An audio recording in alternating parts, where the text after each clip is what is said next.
Adunay linahi karon nga pamaagi aron sa pagpromote sa turismo sa rehiyon, ang motorcycle tourism.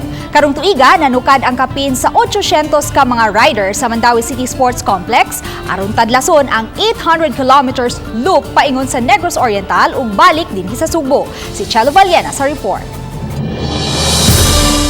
Kadlawon pa lang makita na ang pagpanikad sa mga rider nga nanukad sa Mandawi City Sports Center. Matag rider apil ang angkas niini kinahanglang naka-protective gear. Kinigikan sa helmet ngadto na sa knee pad aron mas luwas ang mga motorista. Okay, ready na ang tanan, way pagduha-duha mi arangkada gyudayon.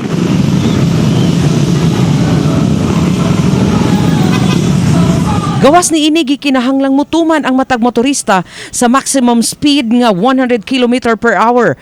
Gikan sa dakbayan sa Mandawi, milahos kini sa lungsod sa Daan Bantayan hangtod na sa Santander agi sa Tuburan. Nanukad ang rider sa Liluan Santander nga mutabok paingon sa lungsod sa Sibulan, Negros Oriental sakay sa Roro. Gikan sa Sibulan gihapit una ang provincial capital. Matag gitawag nga checkpoint adunay QR code alang sa mga rider pagmatuod nga niabot kini sa maong lugar.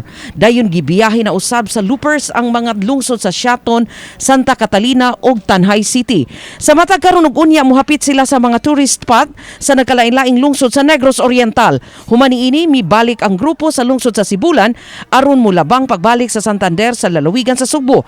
Gikan sa Santander gisubay usab sa mga motorista ang mga lungsod sa Oslo, Buluon, Alcoy, Dalaget, Argao, Carcar City, balik na sa Mandawi City. Gihulagway ni David Tuting, Event Coordinator sa Cebu Negros Loop 2022 nga paagi kini aron ma-promote ang turismo sa Sugbo pinaagi sa motorsiklo. Ilang gihulagway nga adunay daghang mga nindot nga dapit sa Negros Oriental nga wa pa sukad-sukad masuroy sa uban.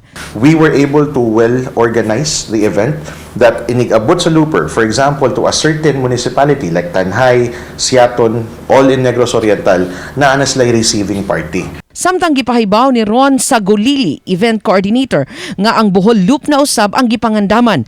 Gani ang tibuok Negros Island Loop ang sunod nila usab nga ilusad. We are planning for Bohol Loop, and then we are also planning for Negros Island Loop, the whole Negros, so apil na siya ang Negros Occidental.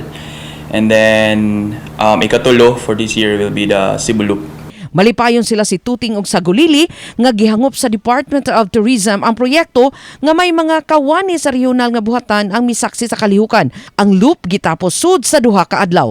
Uban ni Marlon Malgaso ug Clans Gabutin, Chelo Valiena, Balitang Bisdak.